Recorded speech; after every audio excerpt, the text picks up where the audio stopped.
Mi nombre es María Achuro. Mi nombre es Gustavo Hernández. William Díaz. Jesse Noel Morales Mena. Belisario Quintero Arias. Luis Carlos Pérez Martínez. Carmen Castillo. Clemencia Agreda Jorge. Kennedy Eugenio Sinisterra. Isabel Prada.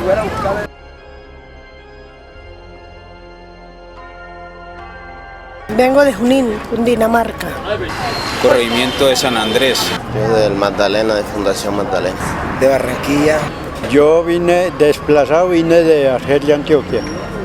Yo soy del departamento del Cesar. En Mocoa Putumayo, del Alto Aján. Buenaventura. De Coyaima, Toledo.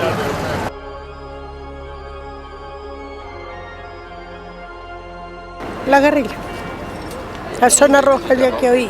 Llegó al grupo del 35 frente a la FARC. Grupos armados de paramilitares y guerrilla, enfrentamiento armado.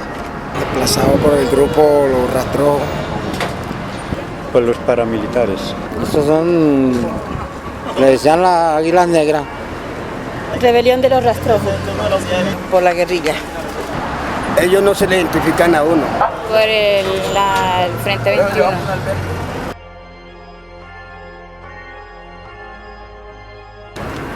Sin la fe de Dios no hacemos nada. Pues mi fe, yo sí creía en Dios, pero ahora me ha llevado más que yo recibo una ayuda de una iglesia. El que le da todo a uno y él es el que lo puede todo, claro. Dios. Claro, yo soy católico. Jesús. No Dios, sino Jesús de Nazaret.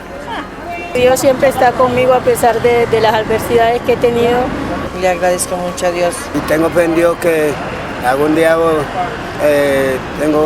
quiero salir adelante con mis hijos porque tengo 6 hijos pequeños. La verdad, la fe de él es muy grande y todo, pero si uno mismo nos ayuda, no puede uno ayudarse también, o sea, colaborarse uno mismo.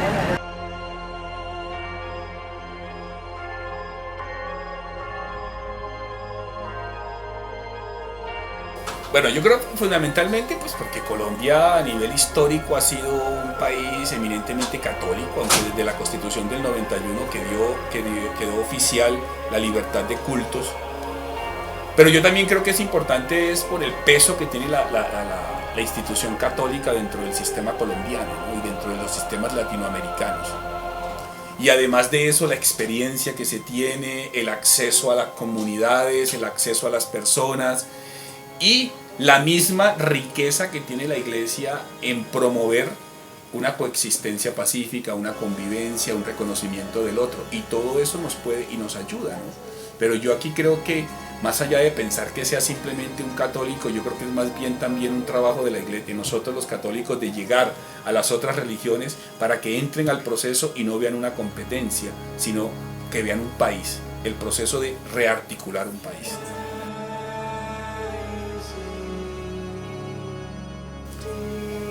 A ver, yo creo que aquí no es una cuestión de poner que crean en una fe religiosa. Yo creo más bien es que crean en que es posible reconstruir el país. Ahí yo vería eso de fe.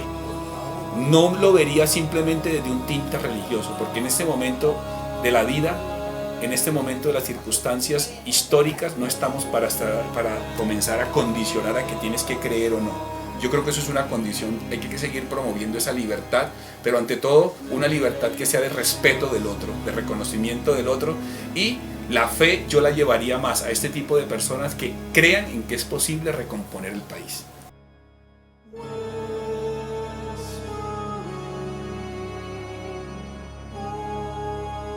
¿Y por qué motivos llegó a pertenecer a este grupo? La verdad, pues porque me gustaron, pues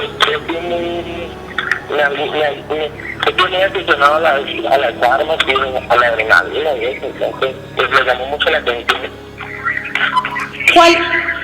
¿Cuál era su trabajo? Como te decía ahorita, pues era todos los días me tocaba prestar guardia, ranchar lo que se llamaba hacer de comer. Y otro ejercicio, pues, como participar en enfrentamientos, hostigamientos, todo esto, cosas así. Bueno, y ya como más hacia la parte de su desmovilización, ¿qué lo llevó a tomar la decisión? Pues te digo la verdad es que yo no me desmovilicé, sino que me cogieron. Entonces pues ya eso fue por fuerza mayor que me tocó desmovilizarme. Y pues ¿cómo fue su captura? Pues yo caí en un bombardeo el 12 de julio, el 18 de julio del 2012. Sí, el 18 de julio del 2012 a mediados faltaban 5 para las 5 cuando sucedió eso. Sí. Pues eso es algo muy, muy estremecedor, es algo impactante porque, como te dijera que yo ese día, sinceramente, parece que esto es mi mismísimo infierno ese día.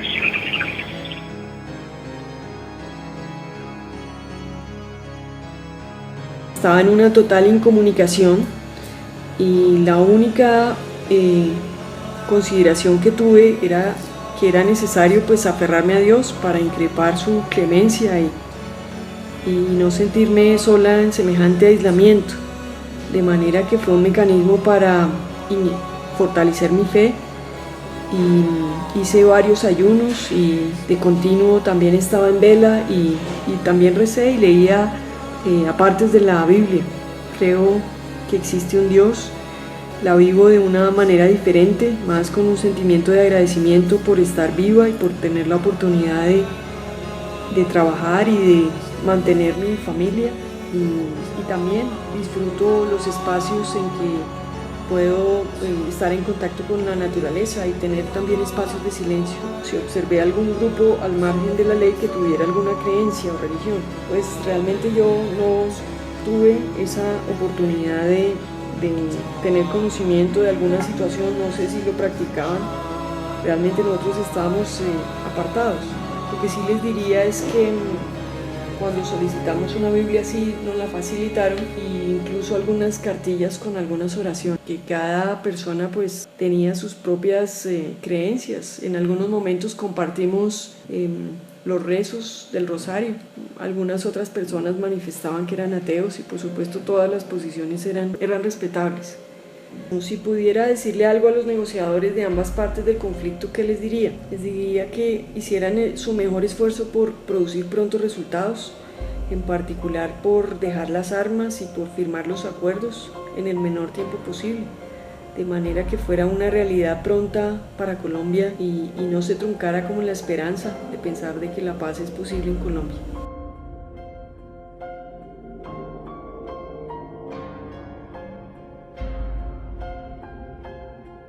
No, eso es una mentira, la paz nunca habrá en ninguna parte. Porque el ser humano es insatisfecho. El ser humano es un colonizador innato. ¿Sí me entiendes? Entonces, ¿cómo va a haber paz? ¿Y cómo va a haber paz si en ese momento la paz que se está, por ejemplo, habla de la paz de Colombia? Sí. Se está negociando una paz donde se van a legalizar. Es la legalización del injusto. ¿Cuál paz? ¿Cuál paz va a haber si los latifundistas nunca van a entregar la tierra? ¿Cuál paz va a haber si los colonizadores jamás van a resucitar los muertos? Si yo pudiera decirle algo a los negociadores, yo les diría que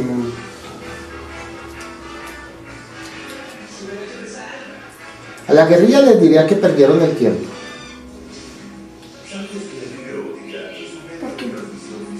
Porque se supone que un guerrillero lucha para mejorar las condiciones de vida de una clase marginada, oprimida, maltratada, como ha sido la clase trabajadora, los pobres, los campesinos. Y ellos en el momento de que firmen cosas, van a firmarla, a hacer legal la injusticia. Al gobierno le diría que también está perdiendo el tiempo. Porque la paz jamás se va a hacer. El hombre no nació para tener paz. Sí, uno una vez es bautizado, ya está en la matriz de la iglesia, aceptándolo o no aceptándolo, creyéndolo o no creyéndolo. pero que sea practicante, no. Sí creía en Dios, pero no practicaba, no iba a misa, nada, cero. No hacía oración, nada.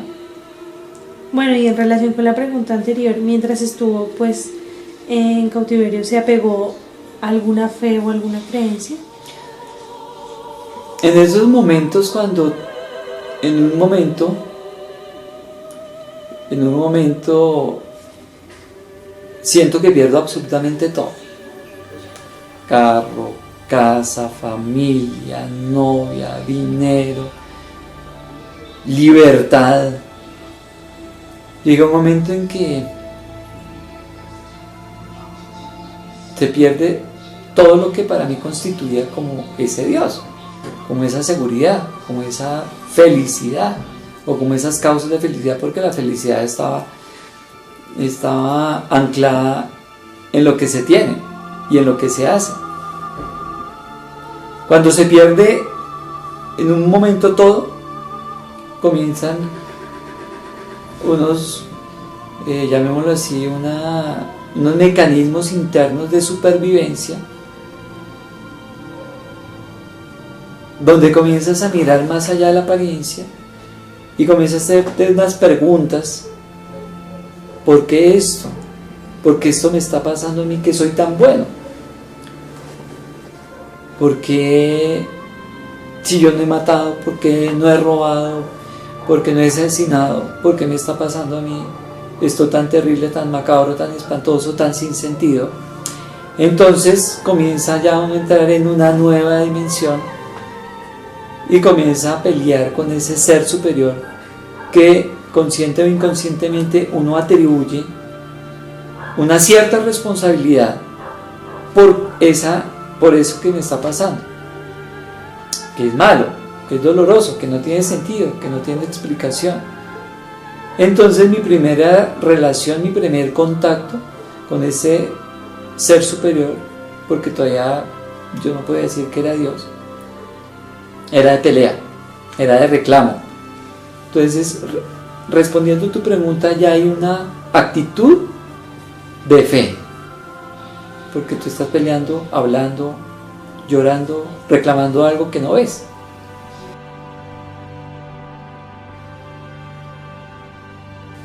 Que lo que se ve afuera, en los montes, en las guerras, en los conflictos familiares, la guerra no está ni en el Caguán, ni en el Cauca, ni en Caquetá, ni en Irak, ni en Irán, sino la guerra está en el corazón del hombre. Y lo que se está viendo afuera, en los infiernos que se vive dentro de la familia, en los infiernos que se vive en el caos de la ciudad, en el infierno que se vive cada vez que hay un atentado, eso es lo que está adentro del corazón.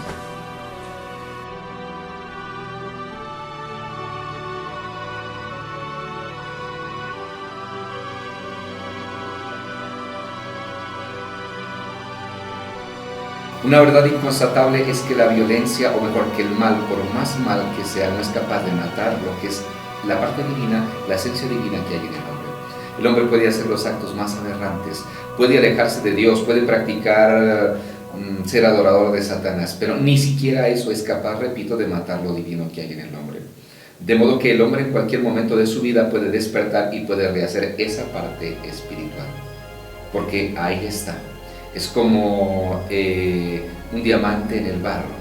Es diamante, está en el barro y no brilla.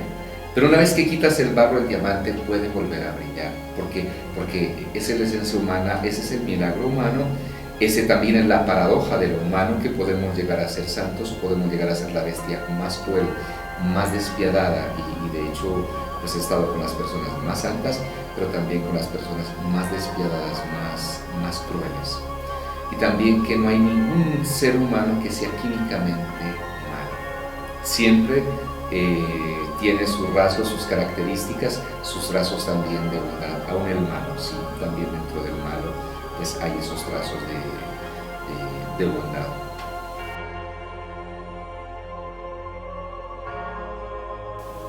El por qué el hombre llega allí. Llega allí por muchas causas. Primero porque el mal existe. Y en cuanto el mal existe, el mal también seduce. Y el mal es atractivo, increíblemente atractivo. Tanto que lo colocan en el libro del Génesis como parecido a una manzana atractiva, irresistible. Solo que donde se siente la diferencia entre bien y mal es en el efecto. ¿Qué efecto produce? ¿Qué efecto hace? Y de hecho, muchos de los hacedores del mal, si supieran el dolor, si supieran todo lo que van a hacer, el mal que van a hacer, no lo harían.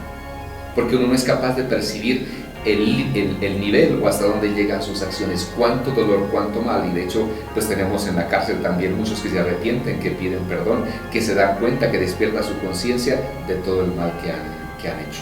Entonces, repito, hacemos el mal porque el mal nos seduce, el mal aparentemente es una expectativa que le ofrece al hombre de positivo, de bondad, pero su efecto es devastador. Siempre comparo el mal también como la miel envenenada, que seduce a las abejas. Es miel, o su olor es irresistible igual que la miel buena. No es fácil distinguir sin duda para las abejas entre la miel envenenada y la miel buena porque su apariencia, su olor y todo son muy exactas, muy parecidas. La diferencia está en cuál es el efecto. Y por eso, sobre todo a los que llevan y seducen por este camino de hacedores del mal desde la niñez, donde todavía no hay una conciencia crítica para saber si lo que están haciendo es bien o mal, entonces pues sin duda es terrible. Y de hecho muy fácil inducir al niño, al adolescente para hacer el mal porque no hay todavía la conciencia crítica del efecto que van a tener sus actos. Y es muy fácil enrolarlos en todos estos actos negativos.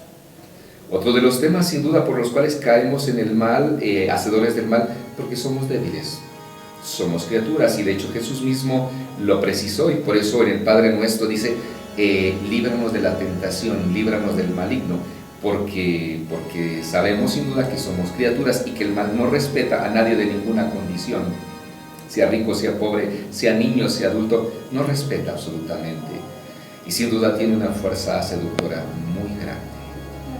Y digamos, usted nos comentó que desde que inició, pues tiene que ver con la parte de las personas que están en el conflicto. ¿Cómo fue que usted llegó, si no me equivoco, a una casa de desmovilizados en Tunja? Y ahí convivió con muchas personas que estuvieron, y ahí fue todo el proceso que pues usted estuvo inmerso en el conflicto armado. Sí, se nos pidió de atender chicos desvinculados de la guerrilla y paramilitares. Entonces abrimos 3 casas durante 3 años, las estuvimos atendiendo, y ahí también, pues sin duda, lo que ya había percibido años antes en la cárcel, pues ahí se constató con mucha más fuerza, mucha más evidencia, todo el daño, todo el mal, no solamente psicológico, físico, irreparable, sino también el mal espiritual. Y no es verdad que no necesitan de lo espiritual, claro que lo necesitan, solo que lo espiritual usado de una forma negativa. Y se necesita tener una fuerza negativa muy grande pues para hacer todos los males, todas las maldades que hacen. ¿Qué tipo de energías negativas se refieren? Sus pactos, sus alianzas, brujería, que lo manejan. Por mi información académica era muy escéptico en eso, absolutamente escéptico.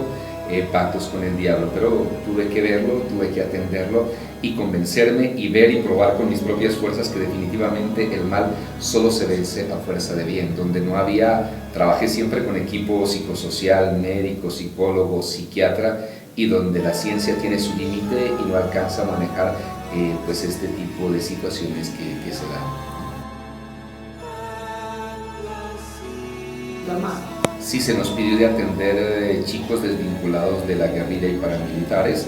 Entonces abrimos 3 casas durante 3 años, las estuvimos atendiendo, y ahí también, pues sin duda, lo que ya había percibido años antes en la cárcel, pues ahí se constató con mucha más fuerza, mucha más evidencia, todo el daño, todo el mal, no solamente psicológico, físico, irreparable, sino también el mal espiritual.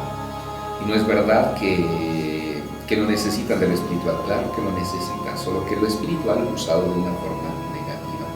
Y se necesita tener una fuerza negativa muy grande pues para hacer todos los males, todas las maldades que hacen.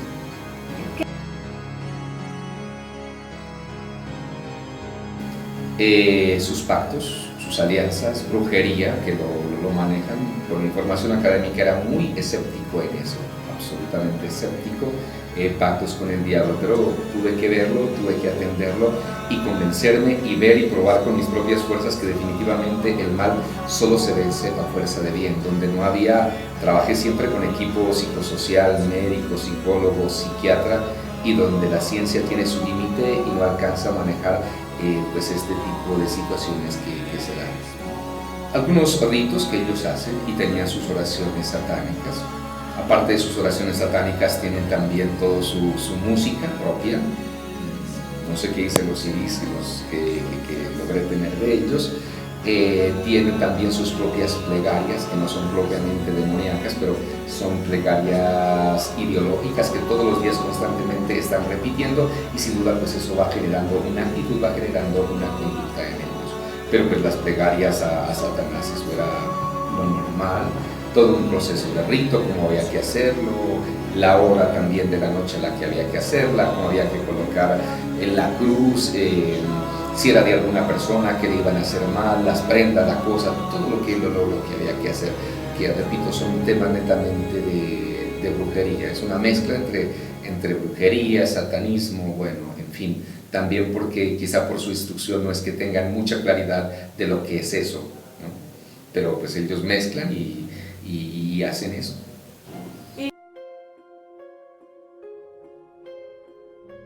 Sí, tenían también sus oraciones para eso, para bendecir las balas, bendecir las armas, sin duda encomendarse a Satanás para que todo les fuera bien, no les entraran las balas, pudieran hacer lo que tenían que hacer sin el más mínimo remordimiento.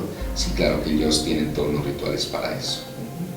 Y después incluso de cometer su acto, como cuando uno le da gracias a Dios, pues también ellos darle gracias al maligno por el buen éxito que tuvieron y celebrarle. Y a veces, paradójicamente, para celebrarle, iban y asesinaban a cualquier persona que se atravesó ahí para ofrecerle una almita más a Satanás, como cuando uno va a pagar una Eucaristía para hacer una acción de gracias, pues ellos también lo hacían así.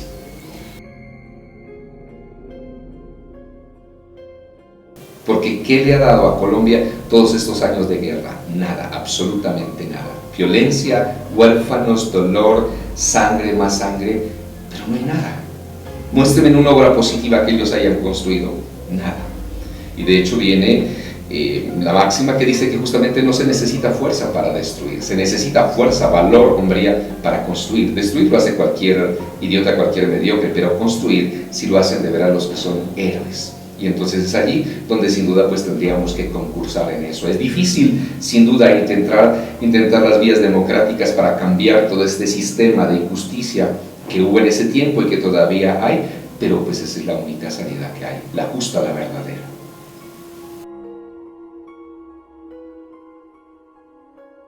Y de algún modo todos, sobre todo todos los que combaten, en su gran mayoría son hijos de campesinos, es gente humilde, que en su trasfondo, que hay un trasfondo religioso, muy sentido y muy marcado, eso lo hay. Que después se desvirtúe, que después se cambie, bueno, pero aún también esa es una otra forma de ser religioso. El arreligioso, el que verdadera sistemáticamente es ateo, podríamos decir, es otra forma de vivir esa trascendencia, que la vive de otra forma, pero igualmente también está pegado incluso y defiende con qué fuerza eso que llama valores. Defiende y pelea y hasta muere por esos valores, ¿no?